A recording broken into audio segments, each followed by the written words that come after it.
सां पावलान कोरिंदकरांक बरयल्या दुसऱ्या पत्रांतले वासाप.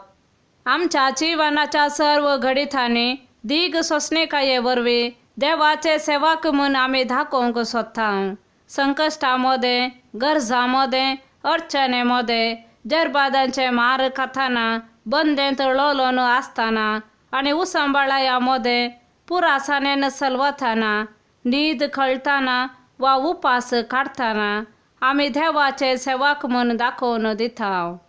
तशेंच नितळ मनान, जाणवायेन, दीग सोंसणेकायेन आनी दयाळ स्वभावानी आमी क्रिस्ताचे सेवक म्हूण दाखोवन दिता. पवित्र आत्म्याचेर, निश्कपाटी मोगाचेर, आमचेच शिकवणेच्या सताचेर आनी देवा तावन येवचे सामर्थ्येचेर खरी पातयेनी दवरन आमी आमच्या नितीवंतपणाच्या हातेरान झुजता आनी आमकांच राखता. मर्याद वा अवमर्याद, कीर्त वा अपकीर्त हें लेखी नासता आमी जियेता. आमकां फटकिरे म्हणटात तरी आमी सत उलयता. आमकां परकी कशे लेखतात तरी आमी सकटांक वळखीचे. आमी मरणाचे तणेर पावुल्ले बरे दिसता तरी आमी जिवेस आसा. आमकां मारन बडयल्यात तरी आमचेर मरणाचें फर्मान पडोवंक ना. आमी दुखांत आसा तरी सदांच संतोष बरयत आसा. गरीब तरी जायत्यांक आमी ग्रेस्त करता.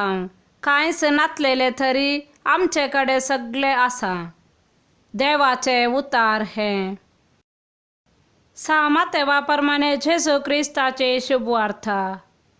मनशा लागीं सत्रायेन चला, कित्याक ते तुमकां नितीसभा अधीन करतले आनी आपल्या सिनेगोगांनी तुमकां जेरबांद मारतले.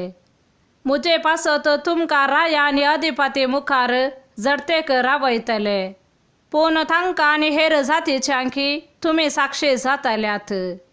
तुमची जडती जावच्या वेळार कशें आनी कितें उलोवचें म्हूण चिंता करिनाकात. कितें उलोवचें म्हूण ते घडये तुमकां कळीत जातलें. कित्याक उलयतले ते तुमी न्हय, बगार तुमच्या बापाचो प्रेरक आत्मोस तुमचे उदेशी उलयतलो. भाव भावाक आनी बापूय आपल्या भुरग्यांक जिवीशी मारच्याक धर्न दितलो. भुरगीं आपल्या माय बापाचेर उपराडतलीं आनी तांचो जीव काडयतलीं.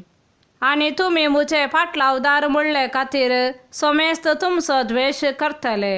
पूण शेवट पर्यान थीर रावता तो बाचाव जातलो. देवाचे उतार हे.